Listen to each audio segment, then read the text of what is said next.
क्या आपकी खुद की सोच आपकी सबसे बड़ी दुश्मन बन गई है? वो आवाज जो कहती है तुम नहीं कर पाओगे, तुम्हारे बस की बात नहीं है। अगर यही सच है तो फिर आप यहां तक कैसे पहुंचे?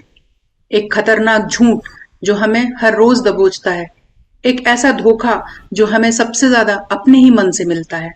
एग्जैक्टली वर्तिका जी, यही है वो invisible hand brake, self doubt. हमारी कॉन्फिडेंस को रियल टाइम में जो हैक करता है, हमारे पास्ट फेलियर को प्रेजेंट की लिमिटेशंस बना देता है। हेलो फ्रेंड्स, मैं हूं doctor Yogita Sharma, mindset coach.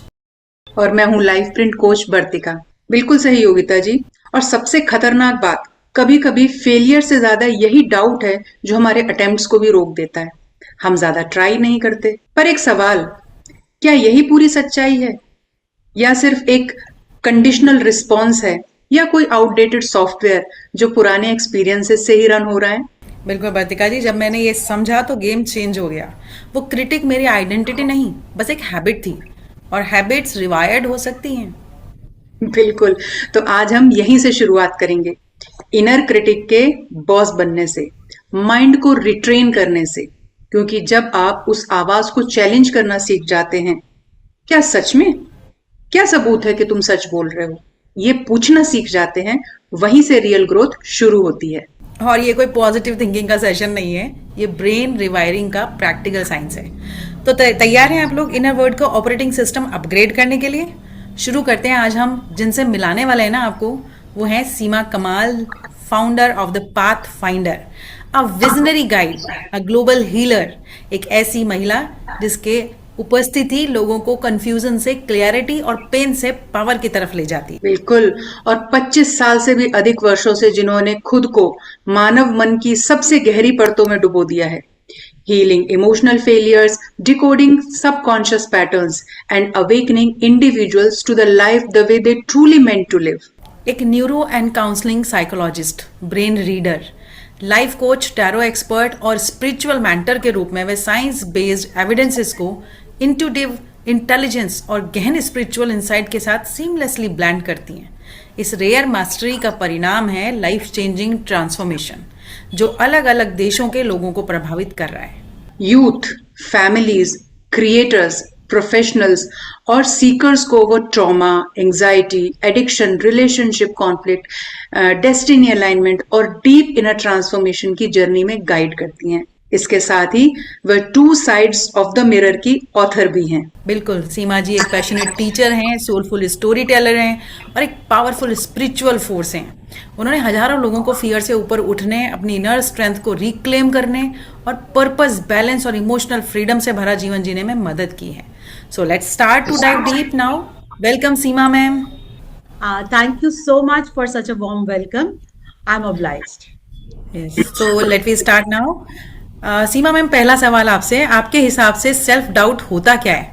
सबसे कॉमन ट्रिगर्स क्या होते हैं? देखिए, सेल्फ डाउट बेसिकली बहुत सेंसिटिव लोगों का एक बहुत बड़ा इशू, क्योंकि सबसे पहले ये समझना जरूरी है कि आपका कोर किस चीज से बना है। क्योंकि हर किसी को सेल्फ डाउट नहीं होता, एम आई राइट? और हर किसी को हर सिचुएशन में सेल्फ डाउट नहीं होता। देयर आर पीपल जिनको कभी कभी सेल्फ डाउट होता है, देयर आर पीपल जिनको हमेशा ही सेल्फ डाउट होता है। तो इसको थोड़ा नैरो डाउन करते, इसका सबसे बड़ा रीजन होता है हमारा चाइल्डहुड। क्योंकि हम जिस भी इंडस्ट्री से हम सब आते हैं, हम सबको पता है कि सबसे बड़ी जो लेबलिंग हमारे ऊपर लगती है, जो हमारी कंडीशनिंग होती है, वो चाइल्डहुड से स्टार्ट होती है। ठीक है, तो बहुत सारे केसेस में जब हम इनर चाइल्ड हीलिंग करते हैं, तो आपने देखा होगा किसी बड़ी कंपनी के सीईओ का भी जो भी ट्रिगर या ट्रॉमा निकलेगा, वो हमेशा चाइल्डहुड से ही निकलेगा। तो वो जो लेबलिंग हम जाने अनजाने में, I am not blaming any parent, you know, because we are also not trained and sent to any school to be a parent, but जाने अनजाने में जो भी हम गलतियां कर जाते हैं, वो ही अडल्टहुड में आकर एक इंसान को सेल्फ डाउट वाले ट्रॉमा के लूप के अंदर लेके जाती है। सेकेंड, बाय डिफॉल्ट हम सबके ब्रेन्स अलग अलग हैं। तो कई बार कुछ लोगों के ब्रेन के, ये थोड़ा टेक्निकल है but I try to make it very simplify. तो हमारा जो फ्रंटल लोब है, जहाँ से हमारी थिंकिंग प्रोसेस स्टार्ट होती है, वहाँ पे कई बार कुछ जेनेटिक कॉम्प्लेक्सिटीज की वजह से या हमारे इन्वायरमेंट की वजह से कुछ लोग जेनेटिकली ही ओवर थिंकर्स या सेल्फ डाउटर्स होते हैं, क्योंकि जो ओवर थिंकर है 100% वो सेल्फ डाउट करेगा ही करेगा। तीसरा सबसे बड़ा reason what I personally believe is your past failures. बहुत सारे लोग एक छोटी सी एक गलती जब कर जाते हैं, सारी उम्र उसी के रिजल्ट को लेकर आगे बढ़ते हैं। मैंने बहुत सारे अपने क्लाइंट्स देखे जिनका खास तौर पे रिलेशनशिप में, अगर टीन एज में एक बार उनका गलत रिलेशनशिप का रिजल्ट आ गया, तो वो थ्रू आउट लाइफ इस बैगेज को ढोते जाते, वो किसी भी रिश्ते को डाउट की नजर से देखना शुरू कर देते।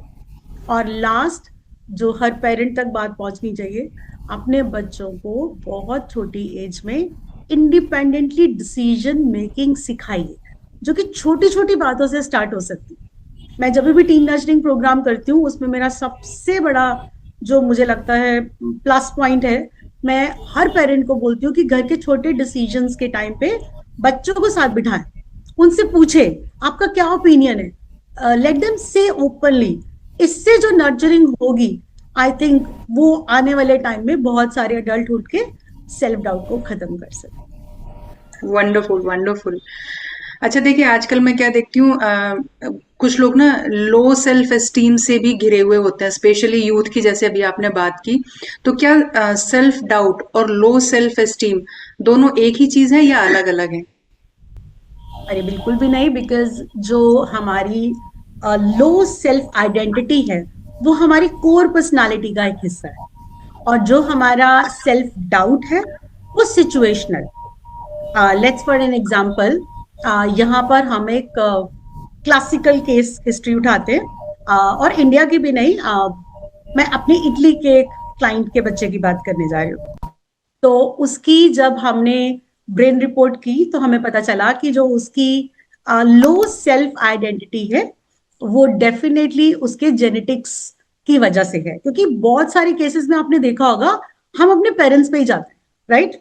अगर किसी का पेरेंट या उसने अपनी मम्मी को बहुत कॉन्फिडेंटली डिसीजन लेते हुए देखा, या बहुत कॉन्फिडेंटली प्रॉब्लम्स को फेस करते हुए देखा, तो वो उसको कॉपी पेस्ट करता है। बट जो चीज हमको कॉपी पेस्ट लग रही है, उसके पीछे की साइंस आप दोनों समझ सकते हैं, वो उसकी कोर आइडेंटिटी है जो ब्रेन से निकल कर आ रही है। रही बात सेल्फ डाउट की, तो आजकल के यूथ को मैं ज्यादा क्वेश्चन नहीं करूंगी, बिकॉज हो सकता है हम वायरल हो जाए अदरवाइज। लेकिन जो मैंने क्लोजली देखा है, सेल्फ डाउट आने का आज का सबसे बड़ा रीजन है कि उनकी लाइफ में कोई ज्यादा प्रॉब्लम्स है ही नहीं। हर प्रॉब्लम को सॉल्व करने के लिए पेरेंट पहले खड़े हो जाते हैं। यही रीजन है कि जब वो बड़े होते हैं, हाँ, पर मैं याद कीजिए अपना चाइल्डहुड, हजारों लाखों प्रॉब्लम के अंदर मुझे नहीं लगता हमें कोई सपोर्टिंग सिस्टम मिलता था। तो हम रोज गिरते थे, हम रोज उठते थे, और हमने उन सेल्फ डाउट्स को एक्सपीरियंस के थ्रू आहिस्ता आहिस्ता खत्म करना शुरू कर दिया। बट यहाँ तो इतना ज्यादा स्पून फीड और ओवर प्रोटेक्शन मैंने देख रही हूँ आजकल, which is I believe is one of the major reason जो टीनेज में आके बच्चों के अंदर जो बहुत ज्यादा सेल्फ डाउट आ जाता है। बहुत ही बढ़िया सीमा मैम। सच में ऐसा लगता है कि हम कुछ कर भी सकते हैं या नहीं, क्योंकि सब कुछ तो करा हुआ ही मिल रहा है। सो ये भी एक बहुत बड़ी बात है। आप सोचो, मतलब Yes. आपको, हमें स्कूल जाना था तो हमें अपना बैग खुद पैक करना होता था। सब हमें कुछ अगर करना होता स्कूल था। जाना है तो कई लोग रिक्शा पे जाते थे, कई लोग पैदल जाते थे। तो आज तो बैग पैक्ड है, टिफिन लेके खड़ा है कोई, पानी की बोतल आपके सामने है, अगर आपका कोई प्रोजेक्ट नहीं हुआ तो मैं करवा दूंगी, मैं अभी किसी को पैसे दे रही हूँ। मतलब ये सब चीजें आपके अंदर, ये सुनने में बहुत सिंपल लगती, बट जब हमारे आपके जैसे लोग डेली बेसिस पे बच्चों को, पेरेंट को इन प्रॉब्लम्स में उलझता हुआ देखते हैं, and then you give the solution, कभी कभी वो भी सेल्फ डाउट करते हैं, मैम इतनी सी छोटी बात करने से क्या सेल्फ डाउट ठीक होगा? तो मैं उनको बोलती हूँ 6 महीने का टाइम लीजिए, सिर्फ 6 महीने का, आप इस प्रोसीजर को फॉलो कीजिए, अगर आपको रिजल्ट दिख जाएंगे तो आपको खुद ही समझ आ जाएगी। सो बहुत ही बढ़िया मैम। तो मैम सेल्फ डाउट के कुछ विजिबल साइंस भी होते हैं जो लोग पहचान ही नहीं पाते हैं? यस ऑफ कोर्स, मेरे हिसाब से सबसे पहला सेल्फ डाउट का जो रीजन है, या हम कहे साइन है बेसिकली, वो है डिसीजन डिले। और हमारी लैंग्वेज में उसको एनालिसिस पैरालिसिस कहा जाता है कि आप इतना सोचते हो, आप इतना सोचते हो कि आप बहुत लॉन्ग टर्म तक डिसीजंस नहीं ले पाते। फॉर एग्जाम्पल मेरे पास स्टार्टअप्स के लिए कई यूथ हैं और उनको सारा कुछ बना के भी दे दिया, सब कुछ हो भी गया, they are confident enough, they have skills also, but unfortunately वो इतने ज्यादा ओवर थिंकर होते हैं, जो मैंने आपको बिगनिंग में ही बताया था कि over thinking is one of the reason. Second sign होता है body symptoms, you know, sensory feeling जो बहुत सारे लोग विटनेस नहीं करते, बट जब हम बहुत क्लोजली ऑब्जर्व करते हैं तो आपको आप लोगों को बता सकते हैं या गाइड कर सकते हैं कि सेल्फ डाउट के टाइम पे अक्सर लोगों को पैल्पिटेशन स्टार्ट हो जाती है, कईयों के हाथ पे अंदर पसीना आना स्टार्ट हो जाता है, और कईयों के यू नो ये भी देखा गया है कि वो स्लट्टर करते हैं, और ऐसे बहुत सारे बॉडीली सिम्टम्स लोगों के अंदर देखे गए हैं। उनमें से सबसे बड़ा एक जो मुझे लगता है मैंने अभी रिसेंटली नोट किया, सेल्फ डाउट में लोग अक्सर अपनी कैपेबिलिटी और स्किल्स के ऊपर ही डाउट करना शुरू कर देते हैं।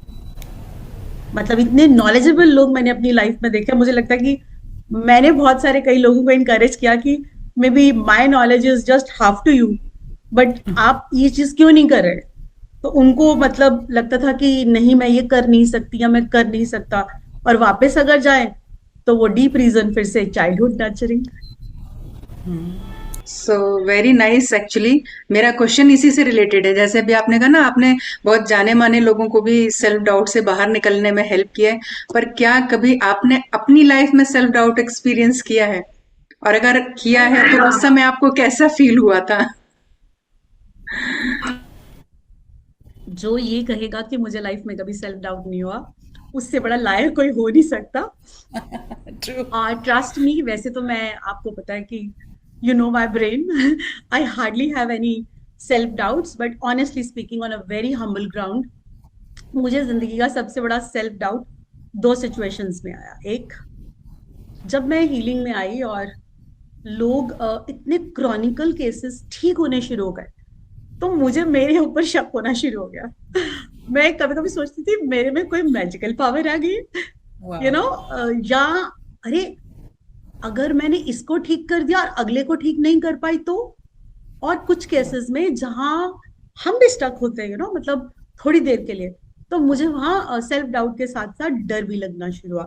आई थिंक बहुत लोग इतनी बोल्डली शायद इन चीजों को एक्सेप्ट ना करें, बट मुझे लगता है कि मेरा एक एक्सपीरियंस अगर किसी को हेल्प कर सकता है तो why not. But fortunate enough, अच्छी नॉलेज है, अच्छे लोग हैं, तो मुझे एक चीज समझ लगी उस सेल्फ डाउट से, जो मैं सबके साथ शेयर करना चाहूंगी, कि आप बैठे उस वक्त। तो मैंने एक पेपर लिया, मैंने उसमें अपने आप को कुछ क्वेश्चन किए। सबसे पहले मैंने क्वेश्चन किया, am I qualified enough to help this people? Answer was yes. फिर मैंने अपने आप को क्वेश्चन किया, do I do proper research and you know proper case studies and take the opinion from my elders and my gurus and everyone? Again my answer came yes. Thirdly, मैंने अपने आप को क्वेश्चन किया कि do I upgrade my knowledge almost every time? and yes, answer was yes. तो basically अपनी ही capabilities को अगर हम लिख कर इंट्रोस्पेक्शन के साथ रीचेक करते हैं, उसके बाद मुझे लगा कि नहीं, यहाँ पर थोड़ा सरेंडर भी करना पड़ता है। और सरेंडर ये है कि may be I am the chosen one, but technical part जो था वो ठीक ठाक ही था कि हाँ मैं कर सकती हूँ। तो वहां पर आई थिंक बहुत जल्दी मेरा सेल्फ डाउट खत्म हो गया। सेकेंड सेल्फ डाउट अभी कुछ महीने पहले recently I have gone through. मैंने ये बात अपने एक रील में भी बोली है कि मेरा ख्याल ज्यादा नहीं तो 20,000 से ज्यादा बच्चे और लोग मैं अब तक अपने हाथों से गुरु कृपा से ब्लेस्ड कर चुकी होंगी, लेकिन जब मेरी अपनी बेटी की बारी आई तो मुझे सेल्फ डाउट आया, यार कहीं मुझसे कोई गलती तो नहीं हो जाएगी, कहीं मैं उसका करियर चूज करने में कुछ गलती तो नहीं कर दूंगी। बट फिर से जो टेक्निक मैंने आपको शेयर करी, आई सैट एंड रादर, उसके साथ साथ एक और चीज, आपका अपना सेल्फ डाउट कभी कभी दूसरों की लाइफ खराब कर सकता है। मैंने इसीलिए एज अ मदर यहाँ पर एग्जांपल दी कि कई बार हम एज अ पेरेंट हमारे सेल्फ डाउट के चश्मे से बच्चों को देखते हैं, बट वहां पर हम गलती करते हैं। Then I kept my self doubt aside, I saw her potential and abilities, and I guided her as I generally used to guide others. And again, the self doubt vanished very easily. बहुत ही बढ़िया ma'am, बहुत ही बढ़िया। आज सारे self doubt मेरे तो चले गए। सो मैम, एक चीज़ और थी, आपने अभी भी शेयर किया कि अपने जब ये आपको अचीवमेंट मिल रहे थे, आपको आपकी जर्नी में आपको अच्छे प्राइज मिल रहे थे भगवान की तरफ से, तब वो आपको सेल्फ डाउट आया। मैं ये कह रही हूँ कि लोग अपने अचीवमेंट्स के बारे में खुद पर भी डाउट क्यों करते हैं? What is the reason? आपको आया, आपने क्लियर किया इस चीज़ को कि आपको लगा कि ये मिस्टिकल है जो भी हो रहा है, तो लोग Right. अपने अचीवमेंट्स के बारे में ऐसा खुद पे डाउट करते क्यों हैं? ऐसे अचीवमेंट्स हर किसी को नहीं होते मैम, लेकिन फिर भी जो होते हैं ना, उन पे भी वो डाउट करते हैं। बट मैं इसको बहुत ही डिफरेंट नजरिए से देखती हूँ। मुझे ऐसा लगता है कि कभी कभी सेल्फ डाउट बुरा नहीं है, बिकॉज हम या आप और बहुत सारे जो प्रोफेशनल्स हैं वो एक ऐसी चेयर पर बैठते हैं जो बहुत रिस्पॉन्सिबल चेयर है। तो इसको हम सेल्फ डाउट या रीचेकिंग अगेन भी कह सकते हैं। लेकिन कुछ लोग जब इसको बहुत ज्यादा इंटेंसिफाई कर देते हैं या वो उनके लाइफ के डिसीजंस को ओवरटेक कर जाती है, तब ये चीज गलत है। चलिए मैं आपको एक और एग्जांपल देती हूँ। मान लीजिए मेरा आपके साथ पॉडकास्ट था, राइट? हम इतनी किताबें, इतना कुछ सीख चुके हैं, इतना कुछ कर चुके हैं। तो वहां पर मैं अगर सोची कि आपने मुझे एक टॉपिक दिया, फॉर एग्जाम्पल जो भी हमारे सेल्फ डाउट के ऊपर टॉपिक था, तो यहाँ पर अगर मुझे आ गया कि मुझे इसके बारे में प्रेपरेशन करनी, या I just need to go through certain things, तो वो सेल्फ अवेयरनेस है। वो सेल्फ अवेयरनेस है कि मैं एक समाज के एक यूट्यूब पे या किसी एक जगह पे जा रही हूँ जहां पे 10 लोग मुझे सुनेंगे, तो वहां पे मुझे खुद को अगर रिवीजन मोड में डालना पड़ रहा है 2 मिनट के लिए, तो there is no harm. But generally ज्यादातर लोग सेल्फ डाउट में इसीलिए जाते हैं, जो मैं आपको फर्स्ट क्वेश्चन में भी बताकर आई हूँ, कि किस तरह से आपकी कंडीशनिंग हुई। तो वो कंडीशनिंग डिसाइड करती है, क्योंकि मैं इसको बहुत डीपली लेके जाऊंगी तो बहुत कॉम्प्लिकेटेड हो जाएगा। मैं इसलिए यहाँ पे इसको सिर्फ यही कहना चाहती हूँ कि आपकी कंडीशनिंग कैसी हुई, दैट डिसाइड्स कि आपके अंदर सेल्फ डाउट क्यों आ रहा है। मेरे पास एक बहुत ही रिच फैमिली का बच्चा है, और वो बेल्जियम में है। और वहां पर अगर देखा जाए तो they have everything in their life, right? और बच्ची के अंदर सेल्फ डाउट से ज्यादा लो सेल्फ एस्टीम है, जो आपने क्वेश्चन किया भी था। तो अब जिसके अंदर लो सेल्फ एस्टीम है, ऑटोमेटिकली डेली लाइफ में उसके अंदर सेल्फ डाउट आएगा ही आएगा। तो हाँ, तो मतलब ये इंटरकनेक्टेड हो गए दोनों। तो अभी हम अपने उस नर्चरिंग प्रोग्राम के अंदर कोशिश कर रहे हैं उसकी लो सेल्फ एस्टीम को पहले कॉन्फिडेंस में कन्वर्ट कर सकें, ताकि वो डेली लाइफ में जो उसको सेल्फ डाउट्स आते हैं, यानी कि ड्रेस भी चूज करनी है उस बच्ची को, तो she is in a loop. अगर उसको किसी से बात करनी है, अपनी बेस्ट फ्रेंड से बात करनी है, तो भी इतने लंबे लंबे मैसेज आते हैं कि मैम मुझे ऐसे बात करनी चाहिए या वैसे बात करनी चाहिए।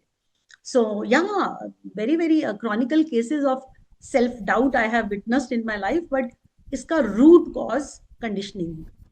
रियली सिचुएशन इज, मतलब कहीं कहीं पर तो बहुत ही ज्यादा क्रिटिकल हो जाती है। अगर आपको इतने छोटे छोटे से डिसीजंस लेने में भी डाउट हो रहा है, तो it is really very difficult to imagine how life will go, आगे कैसे बढ़ेगी, how it will move forward. तो यहाँ पर मैं आपसे ये Unfortunately, parents get frustrated very fast. Exactly exactly अब यहाँ पर मेरा एक सवाल ये भी आता है कि एक आम आदमी, चाहे वो बच्चा हो या अडल्ट हो, उसको अगर अपनी डेली लाइफ में सेल्फ कॉन्फिडेंस बिल्ड करना है, मतलब खुद को सेल्फ डाउट से बाहर निकालना है, तो क्या ऐसा क्या करना चाहिए उसको जिससे उसका सेल्फ डाउट धीरे धीरे कम हो जाए, वैनिश हो जाए? यहाँ पे मैं किसी भी किताबी ज्ञान का ना उल्लेख करते हुए अपनी पर्सनल लाइफ के एक्सपीरियंस को शेयर करती हूँ। मुझे लगता है हम एक ऐसे टेक इरा के अंदर है जहां पर skill upgradation is very very important. हम जिन डिग्रियों के साथ बाहर निकलते हैं वो दुनिया की रेस की एंट्री टिकट है, लेकिन अगर आपने उसके अंदर के झूले लेने हैं तो आपको लगातार अपने स्किल अपग्रेड करने पड़ते हैं। जो आज के बच्चों को सीखने की जरूरत है और माँ बाप को समझने की जरूरत है, बिकॉज हम जिस ओल्ड स्कूल या एजुकेशन सिस्टम से आए हैं वो सब खत्म हो चुका है।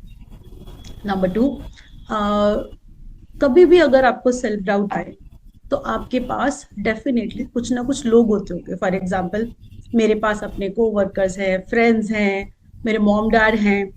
इन सब लोगों में से आप किसी एक पे जिस पे आप रिलाई करते हो, आप उससे सिर्फ बात कीजिए, क्योंकि उनकी भी अपनी एक अलग पर्सनालिटी है, उनसे बात कीजिए।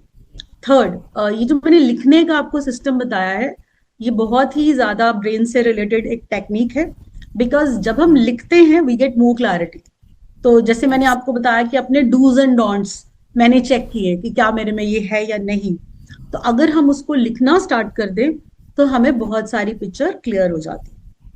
और एक बड़ी खूबसूरत बात मैंने कुछ साल पहले सीखी थी कि हमारे पास 5 ब्रेन मिरर्स होते हैं, और वो ब्रेन मिरर्स होते हैं हमारे मॉम डैड, अगर आप शादीशुदा हो तो आपका हस्बैंड वाइफ, आपके बच्चे और आपके गुरु। अगर ये 5 ब्रेन मिरर्स के पास आप जाओ एक क्वेश्चन लेके, बहुत साल पहले मैंने एक्सपेरिमेंट किया था। मुझे एस्ट्रोलॉजी सीखना था उस वक्त, तो I just randomly called my father. Self doubt था कि मैं करूं या ना करूं, कर सकती हूँ कि नहीं कर सकती। मैंने उनको कॉल किया कि dad, do you think I can do it? He says of course, ले तू तो कुछ भी कर सकती है, you know. Then I called my husband, he says ले अभी भी तुम्हें पूछने की जरूरत है। उसके बाद I called my best friend, she says okay certification कब लेके आ रही है? Then I called my daughter, she said oh mom don't ask me silly questions, you know your capability. तो जब वो 4 के 4 ब्रेन मिरर मेरे ऊपर इतना कॉन्फिडेंस शो करेंगे, तो सोचो भाई, सेल्फ कॉन्फिडेंस आएगा ही आएगा और सेल्फ डाउट अपने आप दूर हो जाएंगे। तो ये जो हमने फर्स्ट क्वेश्चन पे बात स्टार्ट की थी, उसको अगर हम रिलेट करें तो ये सब हमारे आसपास का लोग, हमारे फ्रेंड्स, हमारा इन्वायरमेंट है जो कहीं ना कहीं हमको वो बनाता है जो हम आज हैं। बिल्कुल, बिल्कुल मैम, बहुत बढ़िया बात। और ये 5 के 5 जो आपने गुरु बताए ना, हमारे 5 मिरर्स बताए ना, हमारे गुरु, हमारे पेरेंट्स, हमारे बच्चे, हमारे हस्बैंड, इट्स रियली हमको, it's a magical mirror I think, कि वो हमको एकदम साफ साफ दिखा देते हैं सारा। So it's wonderful. तो हाँ, नेक्स्ट वो क्वेश्चन भी मिरर इसी से जुड़ा हो। हाँ जी मैम। है वो ज्यादा प्यार में नहीं होने चाहिए, सच बोलने वाले होने चाहिए। सच बोलने वाले होने चाहिए। True. So ma'am, self doubt में अगर मान लो ये मिरर हमारे पास नहीं है और कोई सेल्फ डाउट में आ ही जाए, तो उसको बाहर निकलने के लिए पहला स्टेप क्या होना चाहिए? देखिए, ब्रेन का रिफ्रेमिंग बहुत इम्पोर्टेंट है। और रिफ्रेमिंग करने से पहले मुझे लगता है जो सबसे कॉमन चीज मैंने लोगों के अंदर देखी है वो ये है कि उनको अपने इमोशंस ही विटनेस नहीं हो। जब तक आप अपने जिस इमोशन से निकल रहे हो आप उसको विटनेस नहीं करते, आप उसको कभी भी रिफ्रेम नहीं कर सकते। तो फॉर एग्जाम्पल, अगर मुझे किसी चीज पे सेल्फ डाउट आता है एज अ ले मैन, नॉट हु एम आई, तो मुझे सबसे पहले पूछना चाहिए कि ये जो डर है या ये सेल्फ डाउट है, ये किस इमोशन से निकल कर आ रहा है। ओके, क्या मुझे डर लग रहा है? क्या मुझे फेल होने से घबराहट हो रही है? या मुझे किसी का सामना करने से प्रॉब्लम हो रही है? तो जब आप अपने इमोशन को विटनेस करते हैं उसके बाद आप उसको रिफ्रेम कर सकते हैं। रिफ्रेमिंग का बहुत ही आसान तरीका है। You need to keep your right hand on your heart and the left hand on your navel, and you have to start breathing slowly. The moment you do some deep breathing, तो आपका जो flight and freight mode उस वक्त ज्यादा on हुआ होता है, सबसे पहले वो शांत होता है। तो जब तक वो शांत नहीं होगा आपको कभी भी ठहराव नहीं आएगा, और जब तक ठहराव नहीं आएगा तब तक डेफिनेटली आपके पास उस चीज का आंसर नहीं हो सकता। उसके बाद जो सेकंड चीज है वो ये है, वाई की बजाय व्हाट पूछे। तो जितने भी आपके दिमाग में क्वेश्चंस वाई से रिलेट हो रहे हैं आप उनको सबसाइड कर दीजिए, और व्हाट से रिलेटेड आप अपने क्वेश्चंस की लिस्ट बनाना शुरू कीजिए। हम एक्टिविटीज में भी करवाते हैं और सेशंस में भी, आप आई एम श्योर आप भी करते होंगे। विद इन 5 minutes लोगों का जो सेल्फ डाउट है वो काफी हद तक क्लियर पिक्चर में ट्रांसफॉर्म हो जाता है। उसके बाद भी वो डिसीजन ले पाएगा या नहीं ले पाएगा, यहाँ पर टोटली डिपेंड करता है based on various other factors and circumstances. But एक बार आप उस लूप से डेफिनेटली बाहर निकल आओ। वंडरफुल। सर सीमा जी, आप ऑलरेडी हमको इतनी सारी टेक्निक्स हर क्वेश्चन में कुछ ना कुछ बता ही रहे हैं, लेकिन फिर भी मेरा एक सवाल, इस सेशन का लास्ट सवाल भी इनफैक्ट, कि इंस्टेंट का जमाना है, तो कोई एक ऐसी पावरफुल टिप या टूल या टेक्निक आप हमारे ऑडियंस को बता सकते हैं जो वो इमीडिएटली इम्प्लीमेंट कर सकें सेल्फ डाउट के लिए? डेफिनेटली मेरा जो पर्सनल फेवरेट है वो है मिरर। मुझे जब भी सेल्फ डाउट होता है, और रादर मैं थोड़ा इंटरेस्टिंग बनाते हुए एक किस्सा भी सुनाऊंगी। बहुत साल पहले मैं किसी फंक्शन में थी and I was invited as a guest, but मुझे कोई आइडिया नहीं था कि मुझे वहां पे स्पीच भी देनी है जाके। The moment I reach there, this is की फर्स्ट स्पीच ही आपकी है, तो आप मतलब मेंटली प्रिपेयर्ड। तो आगे कॉलेज के प्रिंसिपल्स एंड स्कूल्स के बहुत बड़े बड़े प्रिंसिपल्स बैठे थे, और सब बहुत एजुकेटेड ऑडियंस थे। तो 2 मिनट के लिए honestly first time in my life I got palpitations. So then I said, okay, Seema, it's perfectly fine. I rushed to washroom. I stood in front of a mirror and I said, you are the best. You have a great knowledge. You speak the best, and people are going to love you.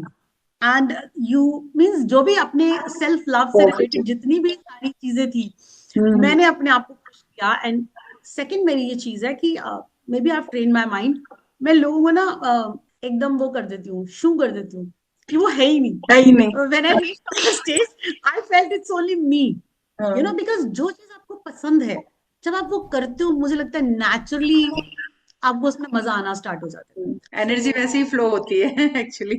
Exactly. और mirror technique तो I think आपने करीना कपूर से लेकर दुनिया के हर किसी celebrity से भी सुनी होगी। It works the best. तो आई थिंक बट भारती का सबसे ज्यादा बुरी बात जो मेरा पर्सनल एक्सपीरियंस है, लोग सुनते हैं बट करते नहीं है। ट्रू। तो बोलती हूँ, मैं तो बोलती हूँ एक बार करो, करके देखो, अगर नहीं होगा फिर आगे क्वेश्चन करना। बट ये भी एक बहुत बड़ा ओवर प्रोक्रेस्टिनेशन या सेल्फ डाउट का एक प्रॉब्लम है लोगों के अंदर, कि वो सुन लेते हैं लेकिन उसको इम्प्लीमेंट नहीं करते। वंडरफुल। सो दिल से शुक्रिया मैम, बहुत बहुत बहुत सारा थैंक यू आपको। ट्रूली अवेयरनेस हमें डायरेक्शन देती है, एक्सेप्टेंस हमें सुकून देती है, और एक्शन कंप्लीट ट्रांसफॉर्मेशन देता है। तो ट्रांसफॉर्मेशन चाहिए तो सीमा मैम की लास्ट लाइन इम्प्लीमेंटेशन, वो हमें जरूर करना है। बिल्कुल। और इस पूरे सेशन से जो मुझे समझ में आया कि self doubt is just like a shadow, shadow के जैसा है। आपने गौर किया होगा कि जब भी आप लाइट की तरफ पीठ करके खड़े होते हैं तब आपकी परछाई आपको अपने सामने बड़ी और थोड़ी सी डरावनी सी दिखाई देती है, लेकिन जैसे ही आप अपना फेस लाइट की तरफ कर लेते हैं तो आपकी शेडो जो है वो गायब हो जाती है। तो सेल्फ डाउट, हाँ, वो पीछे चली जाती है। तो सेल्फ डाउट अगेन वही शेडो जैसा है, और अगर आप सेल्फ नॉलेज की लाइट में जाएंगे तो वो सेल्फ डाउट अपने आप ही गायब हो जाएगा। तो शेडो रियल नहीं होती, बट आप तो रियल होते हैं। बस लाइट की तरफ फेस करके खड़े हो जाइए और मूव करते रहिए। जब इनर वॉइस कहे ना कि यू कांट, आराम से बोलो वॉच मी ग्रो। सो हर बार जब आप डाउट को चैलेंज करते हो, जिंदगी अप्लॉज देती है। बिल्कुल। मैम कुछ कह रहे थे आप? हाँ मैं जस्ट एक लास्ट लाइन से बताना चाहूंगी जी। लोग बदले नहीं जनाब, लोग बदले नहीं जनाब, हमने उनको जरूरत से ज्यादा समझ लिया। अगर आपके मन में ऐसा भी कोई विचार है तो भी शुक्रिया कीजिए, बिकॉज एटलीस्ट आप इतने नॉलेजेबल हो गए कि आपने सबको समझ लिया। Very good. तो बहुत ही खूबसूरत लाइन है और बहुत ही इंटरेस्टिंग कॉन्वर्सेशन। हम चाहते थे कि ये थोड़ा सा और लंबा हो, मगर वही समय की बाध्यता होती है, इसलिए thank you so much Seema ma'am, आप आए। और आप सभी ऑडियंस देखिए, समझिए, आपके अंदर अगर कहीं कोई सेल्फ डाउट हो तो उन्हें पहचानिए और उनको फेस कीजिए, और आप इस एपिसोड को उन लोगों तक पहुंचाइए जो एक्चुअली इस तरह के चैलेंजेस से गुजर रहे हैं, जो ब्रिलियंट तो हैं मगर अपने ही सेल्फ डाउट से लड़ रहे हैं।